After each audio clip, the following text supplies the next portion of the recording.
Davey, I like to scratch my balls and lick my balls. So, and go out. We never showed the episode when I went out back and ate my poo. He goes, Davey, I like to lick my balls. That's funny. I want to lick your balls too. Hey everybody, welcome to Top Fives with Don Sill. I'm your host, Don Sill, and we got another great top five in store for you today. It's a top five Saturday morning cartoons. You remember Saturday morning cartoons? Get your big bowl of sugary cereal, got the TV going on. Kids today don't know about Saturday morning cartoons, and they never will. And you know what? I like it that way.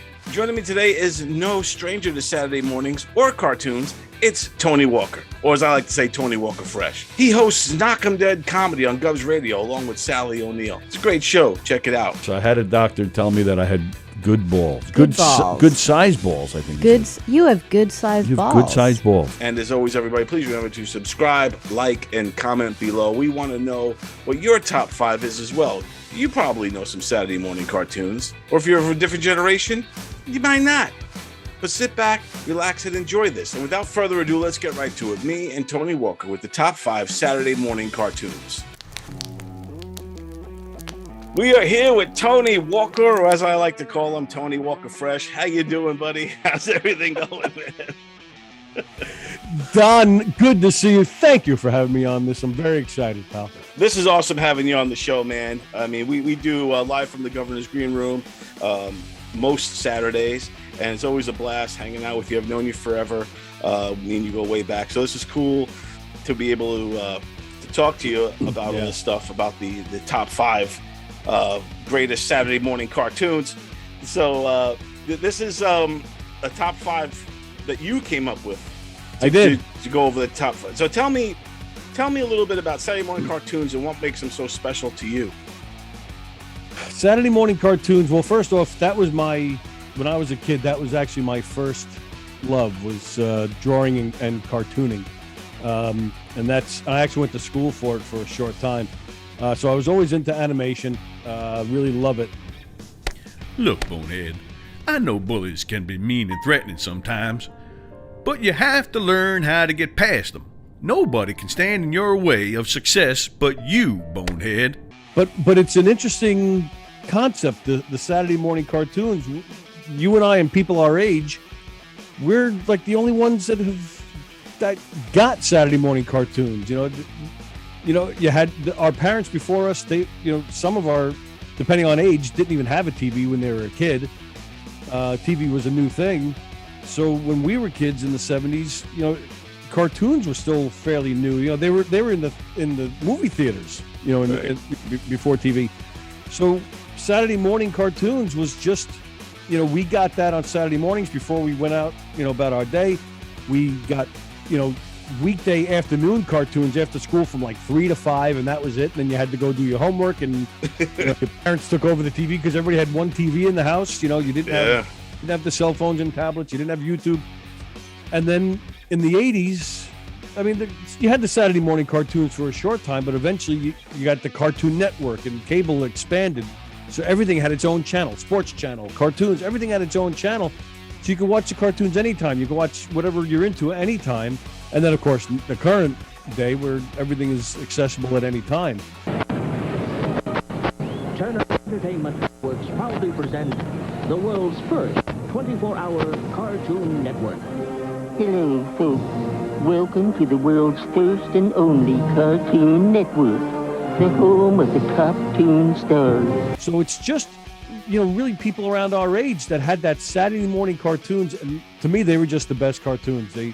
Cartoons were made specifically for that, because that was the only time the cartoons were on. So it was just a lot of great, memorable cartoons that, in my opinion, just don't stand up. Cartoons have not been as good.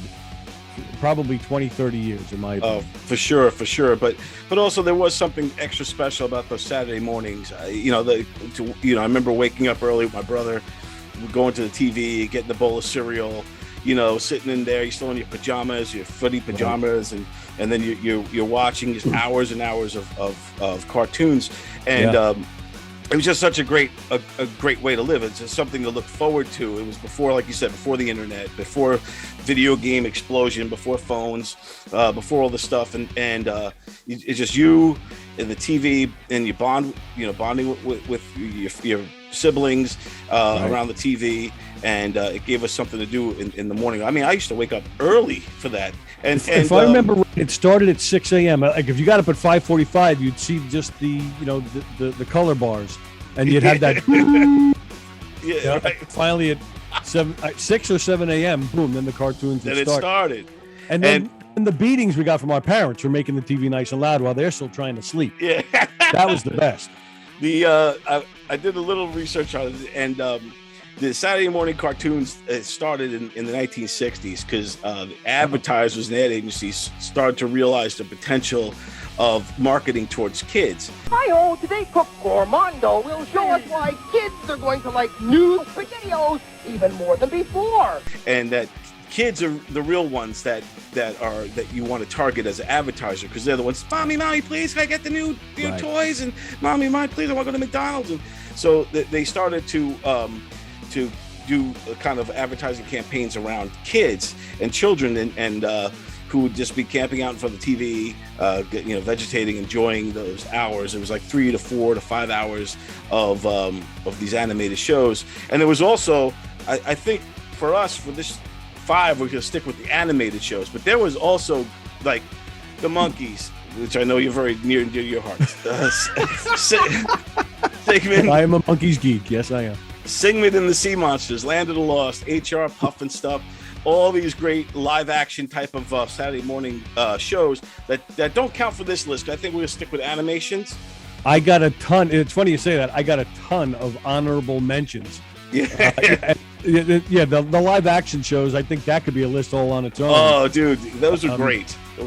Gosh, I almost forgot. I'm a secret. Great. Jason of Star Command. You remember that one? Yeah, is that the puppets? No, Jason of Star Command was like Scotty from Star Trek was in it, and he played like a similar character. But then the lead guy was Jason of Star Command. He was like a Luke Skywalker, Han Solo type, and he traveled from planet to planet and fight the bad guys. And even his outfit was similar to Han Solo. So good cheesy, but man, I love that stuff. I gotta check that out for sure. Him and ISIS, Far Out Space Nuts. I remember that. Yes, Space with Nuts. Gilligan. Yeah, that was great. If those guys are the cab drivers, I think I'll take a bus. And then you had, which, again, we could go on for hours with this stuff, but when at our age, we watched reruns of F Troop. Yes. Sarge and what's his name? Larry Storch is his name in real life. I forget his character's name on F Troop. But the two of them had a Saturday morning live action show. Oh, really? Yeah, and they played very similar characters. They were called the Ghostbusters. Ghostbusters, spirits and demons beware. Ghostbusters, wherever you're hiding out there. Oh, really? Yeah. Wow, the original Ghostbusters. I gotta check this out. Yeah, and I think it's cool. I think they should bring back this whole idea of live action. Or remember they had animated, but they had Fonz and the Happy Days gang. They had Laverne and Shirley, the Brady Bunch kids, Gilligan's Island. They should do that today. They should have the Sopranos kids. That would be great. They just bash in a face or something. Exactly. Hits people with baseball bats.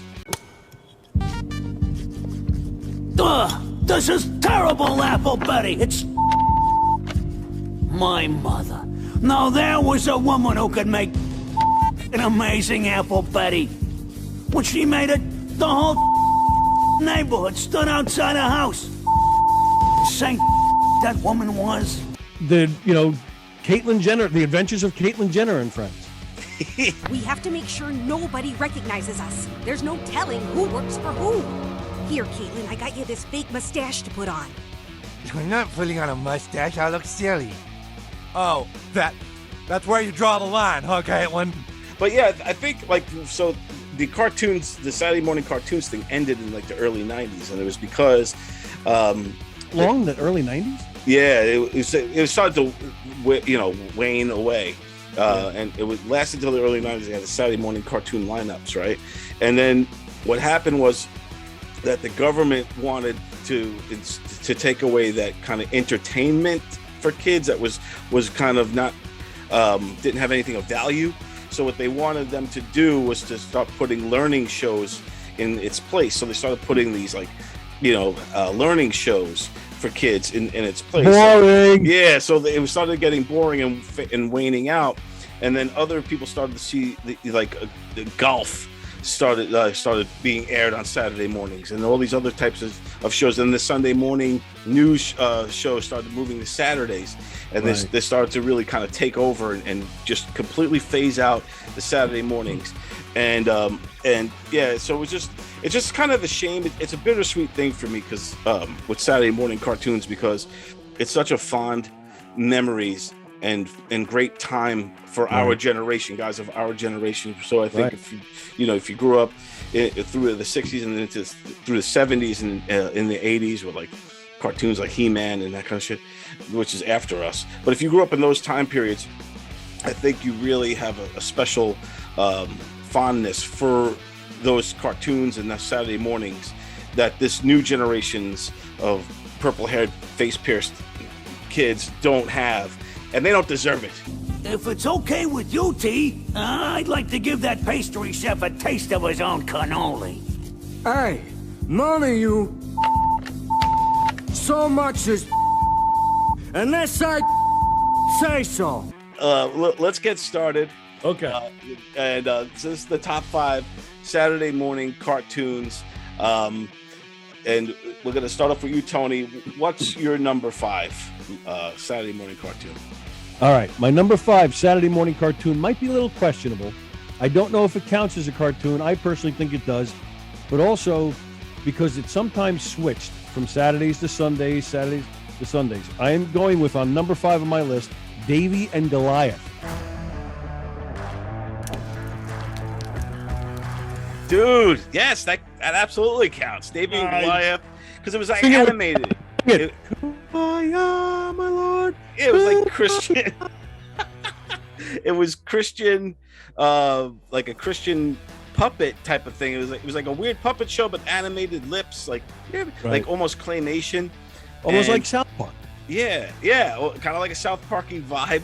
But it was very uplifting. They had messages in there. They had happy endings. I really liked that show as a kid. I'm glad you mentioned it. To tell me about Davy and Goliath. Well, like you said, was it the Mormons? Was it the Mormons that put that show out? It might have been. I think it was definitely Christian, maybe not Mormons. Based thing of some sort. Yeah, where they always talked about prayer and doing things, because God wants us to. It was just, you had the violent shows, you had the craziness of like the Roadrunner and the violence. This was like a nice calming alternative. And I grew up in a very strict old school Catholic household. So, because I lived with my grandmother when I was a kid. And so, yeah, very strict Catholic household. If there was a DVR or streaming back then, it would have been Davy and Goliath 24/7. I sure am glad that no matter what happens, God is there. God is there? Sure, Goliath. God is there through the hands of the people who help after a disaster. So it was Davy, and of course Davy and Goliath. That's the biblical story. Davy. Right. Davy was a little boy. Goliath was his dog, and Goliath would talk to Davy. And I think only Davy could hear him talk. Right.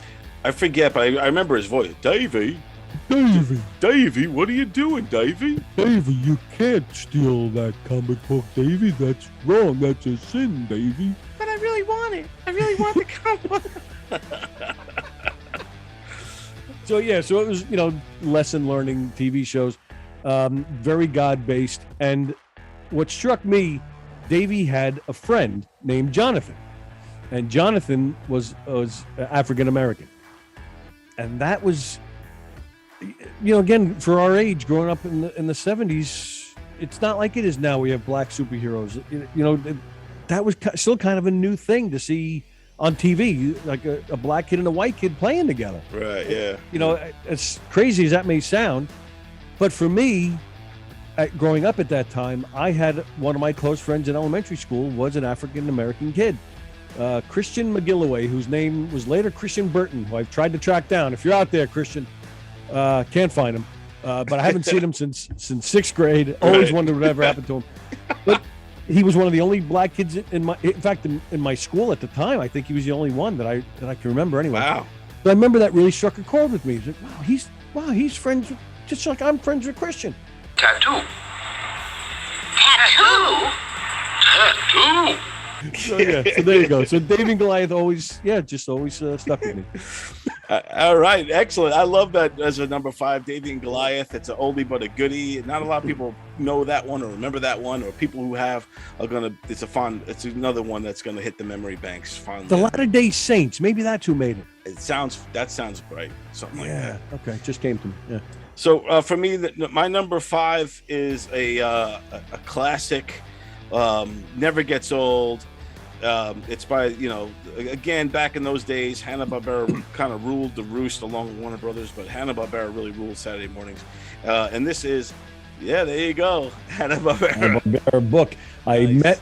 I met Joseph Barbera. Nice. Look, wow, the date is it.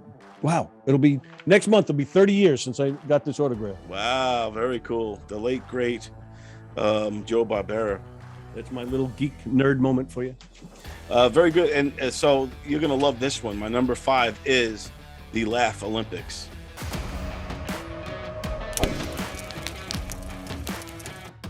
So, love the Laugh Olympics. The Laugh Olympics is an American classic. It was obviously Hanna-Barbera. It was like all the all-stars. Yeah, it was like all of them were on there. It was a parody of the Battle of the Network Stars. Right. That's where they did it, because back in the day they used to have the Battle of the Network Stars, so it was like ABC, CBS, and NBC TV show stars would all participate in these like Olympic events. Like they would do track races, they would do all this kind of crazy stuff. So Hanna-Barbera decided they're going to get all of their great characters and put them all into these groups and do the Laugh Olympics. And it was like the Scooby Doobies, the Yogi Yahooies, and the Really Rottens. And right. The Really Rottens were like all the bad guys from all the other shows. Mutzy. And what's the dog? yeah, that's Mutzy, right? Oh, Mutzy, yeah. Is it Mutzy? Yeah. Those are some of my favorites as a kid. Whenever the Laugh Olympics was on when I was a kid, I stopped what I was doing and I would watch the Laugh Olympics, and it was just great. And that's where you saw all the characters interacting with each other. Was Huckleberry Hound and Jinx and all of them that were just kind Magilla Gorilla. Magilla Gorilla, Purple. What was the purple guy? Grape Ape. Grape Ape. Grape Ape. Right? Didn't he just? Isn't that all he said? Grape Ape. Yeah, and to see Grape Ape and Magilla Gorilla in the same scene was like, holy shit! It was the best. So yeah, the Laugh Olympics. It's like Spider-Man these days joining the Avengers. It's like, oh wow, they're all there. So yeah, Laugh Olympics, man, number 5. Thank you. And now, a word from the mother of that rotten Captain Mumbly. Mrs. Mumbly, what do you think of your son's chances of winning the downhill speed championship? Now, back to the race. So yeah, you got me looking at all the Hanna-Barbera cartoons, like all the characters. There were some great freaking characters there, man. Dude, Hong Kong Phooey and the Jetsons, of course. Quick Draw McGraw. Wow. Yeah. Peter Potamus. What Hanna-Barbera did is unlike any other cartoon network ever. They just churned out hit after hit after hit.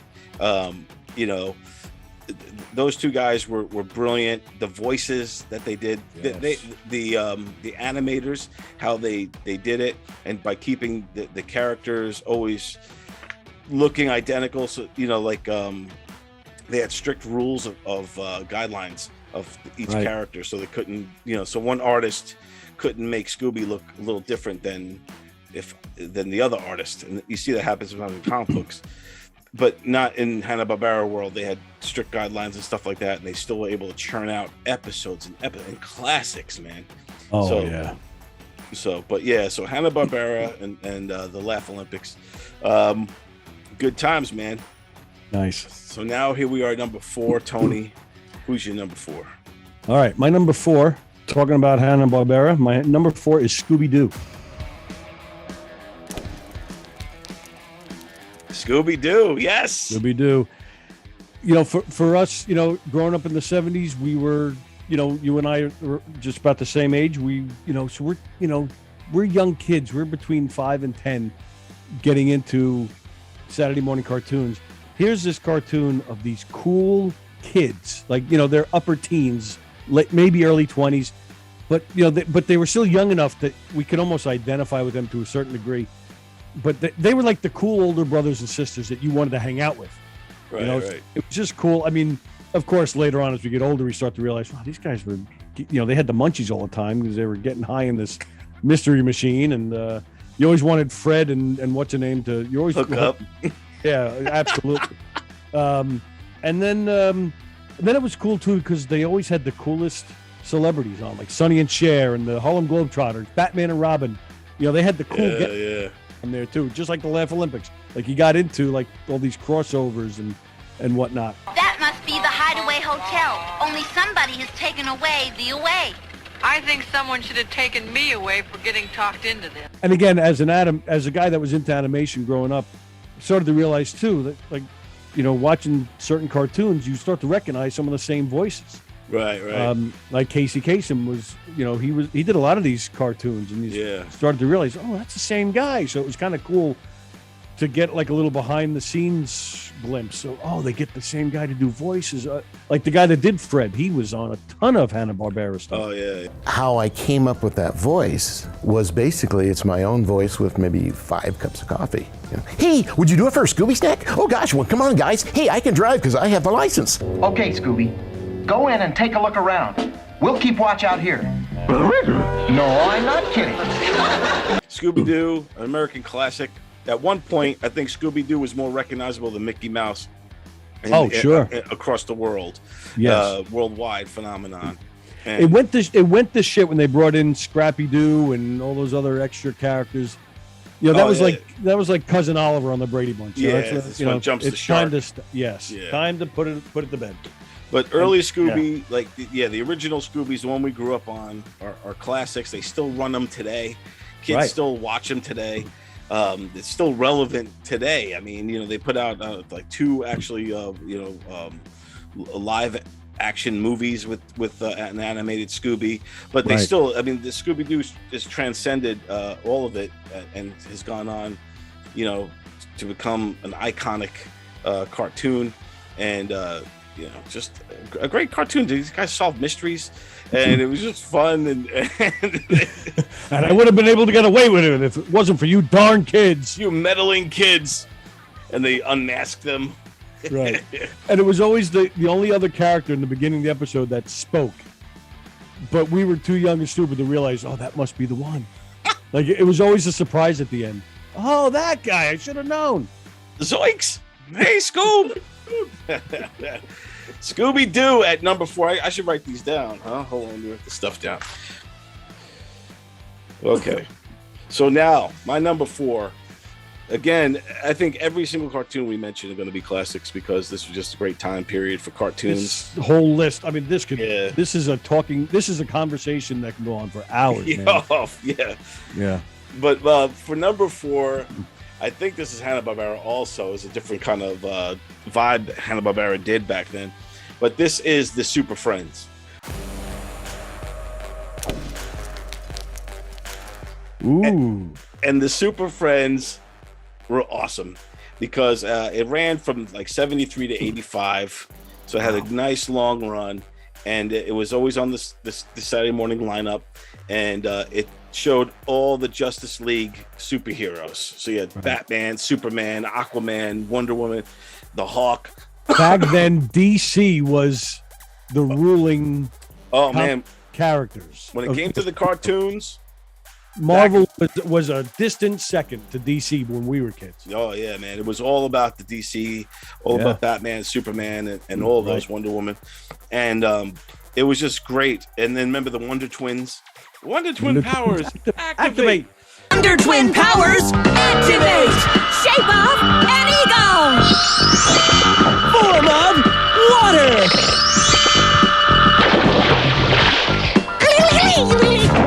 and one was water, and one was an animal, and it could be all kind of water thing, which was the most useless superpower probably ever, is fucking water. Right. Well, yeah, because it was water, they could turn into ice and then make the bad guy slip as he's running away. Yeah, or he's a bucket of water, and then the girl turns into a monkey, and she just throws a bucket of water on some guy's face. But yeah, most useless superpower ever is the water guy. I would never want to be the guy who turns to water. What's your superpower? Turn to water, man. I'd splash a guy in the face, man. I could splash you, dude. I could become a puddle and get your feet wet, bro. So, but yeah. Can you control the temperature of the water? No. No, I can't do that, man. But sometimes my sister could turn into another animal and throw a bucket of me at somebody. Okay, that just sounds great. Or somebody could drink me and pee me out. Wonder Twin powers! Activate! Shape of a pterodactyl! Form of crap!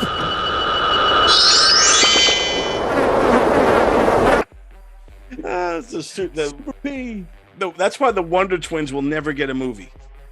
You'll never see the big Wonder Twins movie come out this year. Look, DC I'm Comics. drinking Wonder Twins right now. Yeah, the Wonder Twins.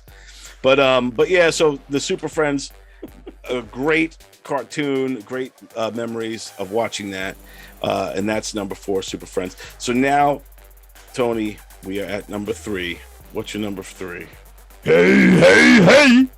Oh yes, Fat Albert.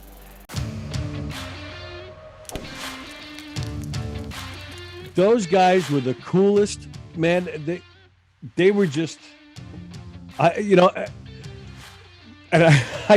used to, when I was a kid, I had a doctor that my mother brought me to in a town called Hempstead, which is an African-American predominant, community there. And I just used to watch the Cosby Kids and, the Fat Albert and watch this. I think these guys were the coolest because they can play, they can turn, all the stuff in the junkyard into musical instruments. Yeah. And they'd be rocking and they'd be the coolest, like Sly and the Family Stone type music, and they were cool. And I used to go to the doctor, and in the waiting room, they had toys and stuff, and I would just picture these guys. Oh, that one looks like this one from Fat Albert. And I would pretend that they were the characters, and like I imagine myself just hanging out with all these cool kids.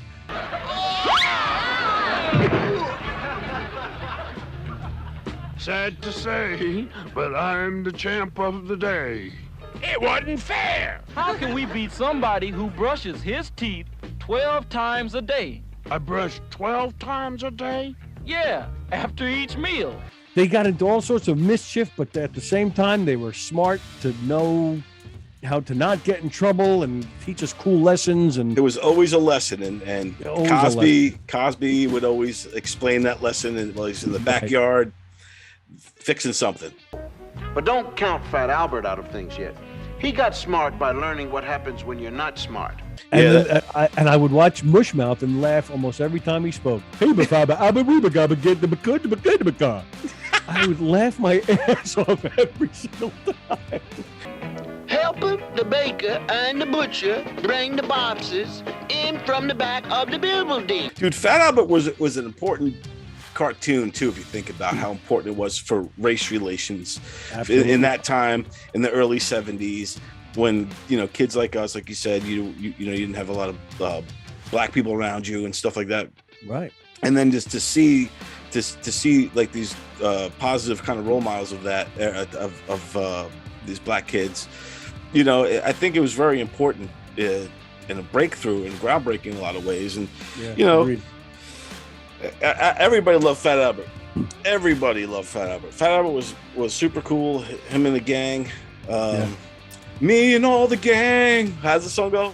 I'm gonna sing a song for you.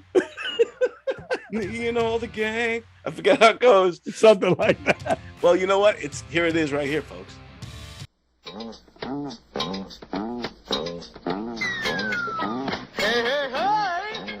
It's Fat Albert, and I'm gonna sing a song for you. And Bill's gonna show you a thing or two. You'll have some fun now with me and all the gang.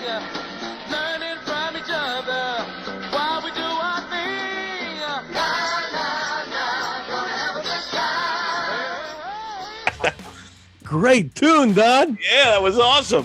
Fat Albert, man. No, you're awesome. No, you're awesome. All right, so now my number 3. Yep. Is another musical group similar to the Fat Albert Gang in a way, and this is the Jackson 5. Nice. I love that cartoon. Oh, dude, the Jackson 5 had that cartoon, and it was all the Jacksons, and I just loved the opening of it. A, B, C. It was like the 1, 2, and the trippy cartoon, and Michael Jackson was still a kid, little kid, and it was the early Jackson 5.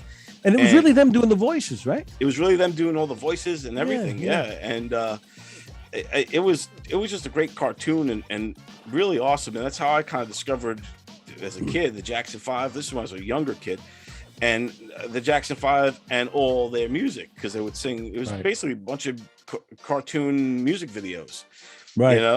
And it was just a lot of fun, and I had a lot of fun memories, and that really brought the Jackson 5 to life. And every time I hear a Jackson 5 song, especially when I hear ABC, that always brings me to the cartoon. I always think the cartoon in my head.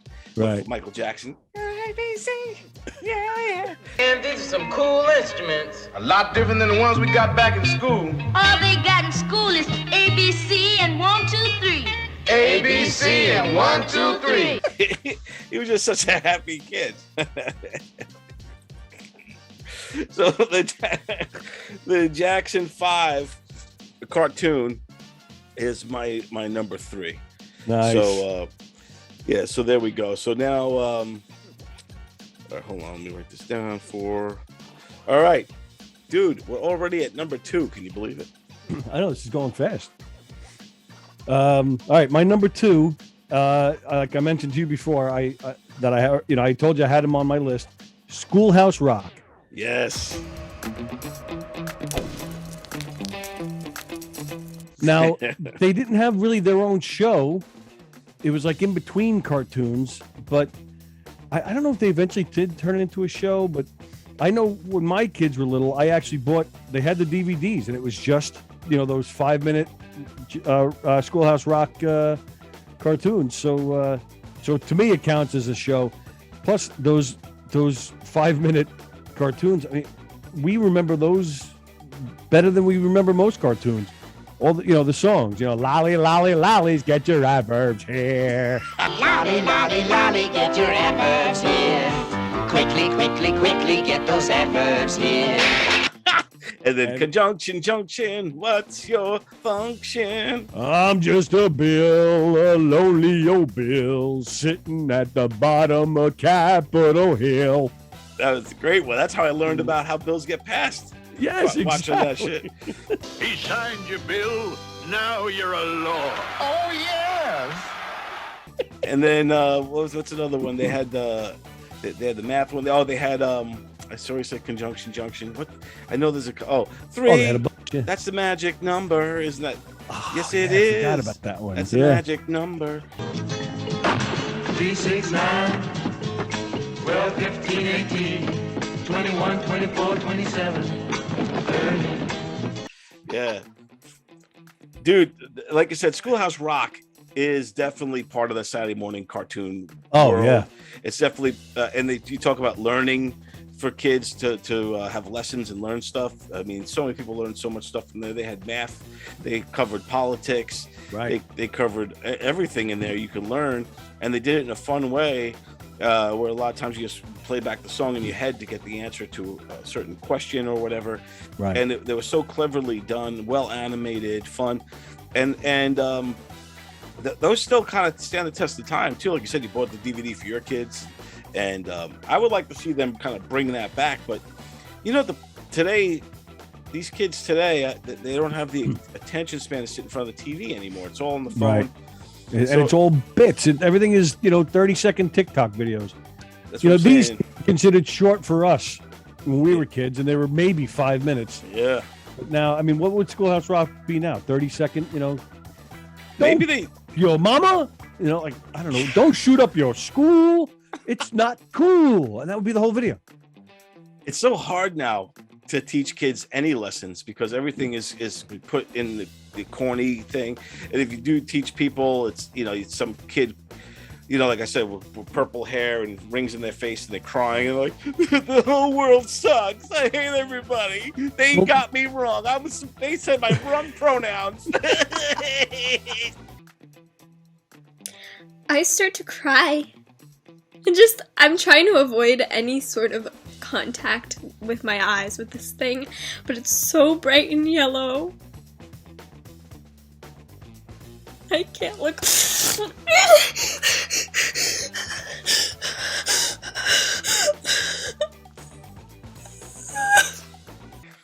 like, shut the fuck But that's up. that is something that I do feel our kids miss. I'm not one of those video games are bad. I don't care that they're playing video games all the time, but I do feel it. I do wish they got out more.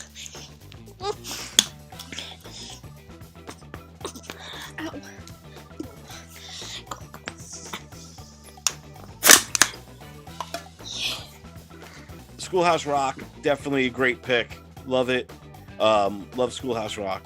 Now for me, my number 2 pick here is, dude, one of my all-time favorites. And you know what was weird? They didn't make as many as I thought. Yeah. And but this is the great Hong Kong Phooey.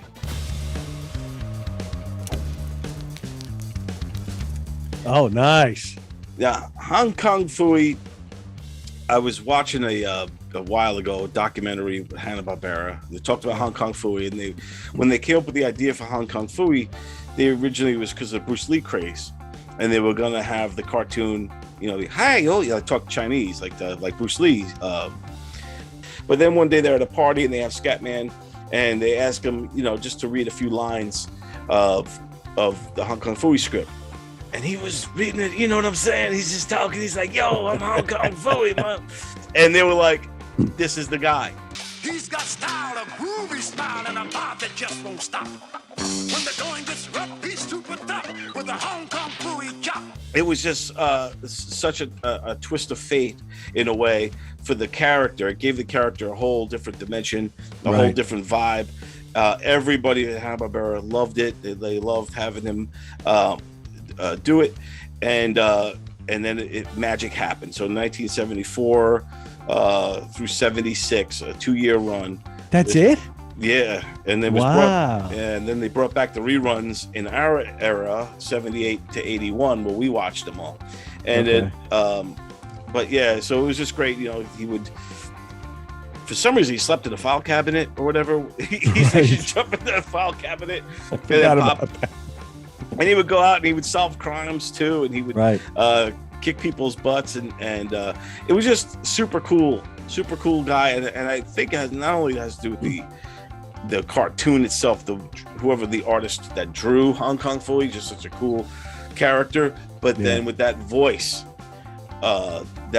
just really brought it all home of Scatman Crothers, man.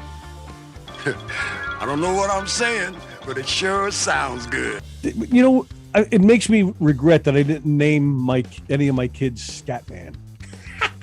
What a great name. It is a cool... Hey, Scatman Walker, zappadoo dabadoo, zappa zappa zappa. When you have the name Scatman, you just have to talk like Hong Kong Phooey, man. You have to talk like that, brother.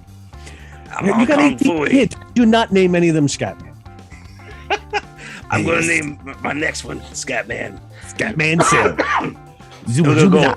And we're going to drive the Phooey mobile.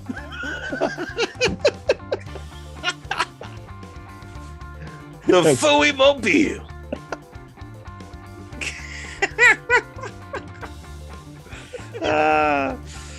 So yeah, Hong Kong Phooey with his Kung Fu Book of Tricks. Good pick. Number 2. Yep. Yeah. All right, so now here we are, Tony, the number one. You're number one, and then let's hear what you got for number 1. All right, top 5 Saturday morning cartoon. Building up a little momentum before we get to my number 1. I just want to mention one cartoon that I don't, unless it's your number 1, but I'm going to mention Josie and the Pussycats. Oh, great cartoon, yeah. Josie and the Pussycats, long tails and ears for hands. They were cartoons, but man, they were hot. And those are Hanna-Barbera too, also. Yes. Yeah. And they were, and they were cool. They played cool rock and roll. Like they had that hot little blonde with the guitar. Yeah, she had like the cute nose and everything. Yeah. Yes. Yeah, the cool black chick. She looks like Mel B. Yeah, she does. Yeah. Yeah, and then the other one, yeah, they were hot, man. And then Casey Kasem too. He was like their manager dude. He was the guy. And then they had the one. Was it one of the brothers, or there was like a bad guy who was always against them, wasn't he? Like wore glasses or something. I forget that guy. But yeah, they were. If you think about it, they were kind of sexy. Oh, absolutely. Yeah, with those leopard skin Yeah. outfits. Oh yeah. There's got to be the episode where they're making out somewhere. And they were called the Pussycats. Right. Yes, exactly. Like Hanna-Barbera slipped in a lot of stuff, man. Well, don't ask me. Ask that silly balloon. So who's your number one, Tony? I got one more honorable mention, Don. One more. Okay. The legendary cartoon that didn't take off, but should have. It's become its own little cult classic. Hang on. Can you see that? Yeah. Wow. Super Pazuzu and his sidekick One Leg. I love it, man. That's awesome. They always, every week, foiling the murderous plots of their nemesis, Dr. Evil Fedora. Dude, that's freaking fantastic. We have to make that happen. I gotta get a copy of that. That's awesome. You did say you were a cartoonist. That's good stuff, man. Not a good one, but yes. That's awesome. That's awesome. All right. So now, my number one, as requested by you, Don, was actually the same as your number 4. Super Friends. Ah, yes, the Super Friends. The cool plots, the action, like it was every little boy's dream, man. You had the action, you had your favorite heroes kicking ass, all of them coming together to fight crime. It was even the villains were cool. You had Lex Luthor leading the charge with all these other famous bad guys. Classic. And then even again, talking about like getting into animation myself, there were some cool things like for example, like I mentioned before, you start to realize who's doing voices, and you start like it gives it, to me, it gave it some credibility when you realize that there were famous people doing voices. Right, yeah. Who the narrator was on Super Friends? Who? Ted Knight. Oh, really? It's Ted Knight? Ted Knight was the narrator on Super Friends. That's awesome. Gathered together from the cosmic reaches of the universe, here in this great hall of justice, are the most powerful forces of good ever assembled. All these cool stuff, but then the downside of getting into animation and stuff was, and it really started to bug me with Super Friends after a while. Like some of the fight scenes and stuff, you could tell was the same animation from the week before. Like they started using the same templates over and over. Yeah. To the point, in my opinion, where it just became way too much, and it really actually started to take away from me a lot. But still loved that show, all the action, everything else. We're talking about Hanna-Barbera. Everything else, was just silly, great stuff, but silly. Right. Talking Dog and Mutsy and Magilla Gorilla. But this was, this was like our heavy drama. It was cool. Nothing else like it, at that time. Because I didn't really, when I was younger, I didn't really read comic books. Right. So this was my first exposure to any of those superheroes. So all Superman, Aquaman, Batman, right. Robin, all of them that were in that Super Friends show that's my first ever knowledge of them. That was my introduction to them all. And I love them all. And then they all started getting TV shows. Remember, like the Hulk and all these TV shows? Yeah, Bill Bixby. Yeah, so it was good times. It was, the 70s rocked, and those Saturday morning cartoons, dude, were epic. And the Super Friends were definitely one of the great ones. So a great number one. I plan to prove, Your Honor, that these 4 criminals who call themselves Super Friends are in fact the enemies of us all. Who's your favorite Super Friend? Do you have a favorite? Believe it or not, not now, but as a kid, my favorite was Flash. Yeah, Flash is cool. I don't know why. I don't even remember why, but yeah, for some reason he was my favorite. It's weird. My favorite isn't a typical one either. My favorite was the Hawk. I guess that was so cool looking. Yeah, we're talking about guys that weren't even on that many episodes. And then remember, towards the end, they started to change it up, and they didn't even call it Super Friends anymore. They called it Justice League. Yeah. They started to spotlight guys like Hawk and Flash and Green Lantern. They started Green Lantern. All those guys started coming in. Yeah. Very cool. All right, so now my number one, to me, is the GOAT, the greatest of all time when it comes to Saturday morning cartoons, and this is the Bugs Bunny Show. So the Bugs Bunny Show was moved to Saturday mornings, and in like the 60s or in late 60s, early 70s, and was remained for almost 4 decades. Wow. So on Saturday mornings, whether it was on ABC and also on CBS, and Bugs Bunny was is Warner Brothers cartoons, one of the greatest of all time. Absolutely. We all know Bugs Bunny, and I believe even the kids today know who Bugs Bunny is and have seen Bugs Bunny cartoons and understands. But he was like, I think he was modeled after like Groucho Marx. It's funny you say that. We're recording this on a Tuesday night, so on Knock 'em Dead Comedy Show every Tuesday we do Tuesday trivia. Just this morning, I asked that very question: who was Bugs Bunny modeled after? Very nice. It was not Groucho Marx. Who is it? Clark Gable. Really? He was modeled after Clark Gable? Like the sarcasm and the carrot? Hey. They'll stop all right. It's all a matter of knowing how to hit them. And you're an expert, I suppose. Expert? I'm going to write a book about it. Oh, The Hitchhiker's Hail. There's no end to your accomplishments, is there? But yeah, apparently his wit and his quickness was based around, and his swagger. That it was Clark Gable. Wow. Yep. Yeah, and I just love Bugs Bunny. I love that he was this kind of anti-hero, sarcastic guy.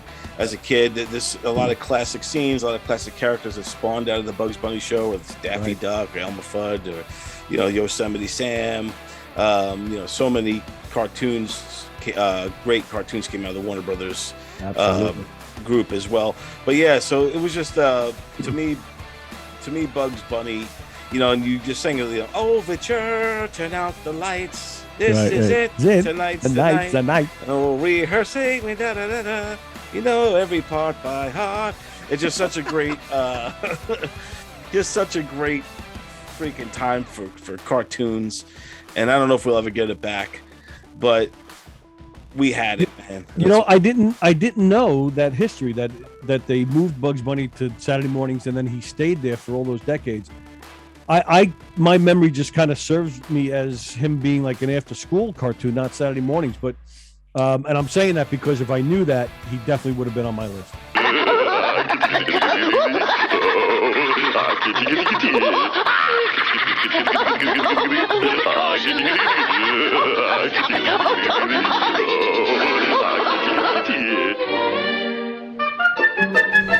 So now, Tony, we have to take these list. This is going to be tough. It is tough. We have one hell of a list here. So I'll read them all off and we'll put them out there and then we'll figure out our final top 5. So we have Davy and Goliath, The Laugh Olympics, Scooby-Doo, Super Friends. And we both agree on Super Friends. So Super Friends is already getting fast-tracked to the main list. Right. Okay. So we have Fat Albert, Jackson 5, Schoolhouse Rock, Hong Kong Phooey, and Bugs Bunny. Okay, so we have 4 to pick from. Super Friends is already on the list. I'm not going to argue with you. Bugs Bunny definitely has to be on that list. Okay, yeah, I agree. Bugs Bunny is automatic. The GOAT. So we got Bugs Bunny and Super Friends. So we got Bugs Bunny is so Super Friends. So now we still have. Again, this is tough, man. Well, if you want, I'll take away Schoolhouse Rock because they did not, like I said, they didn't have really their own show. So maybe for that technicality, we'll take them out.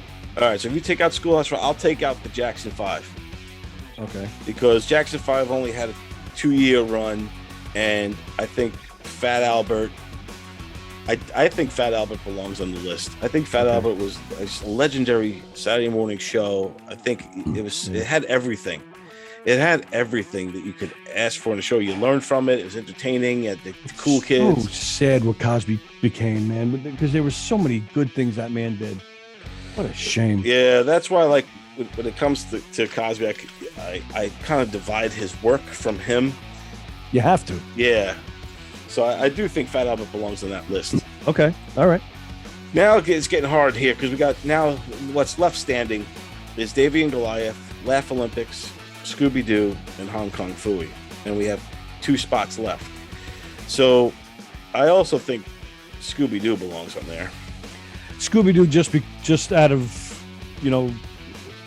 because of, in terms of history, cartoon history, Scooby-Doo is just one of the biggest ones.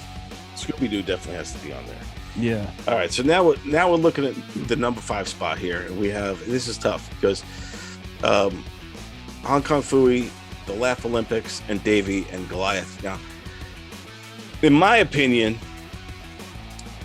I think the Laugh Olympics should be on there, but any of these 3 are valid.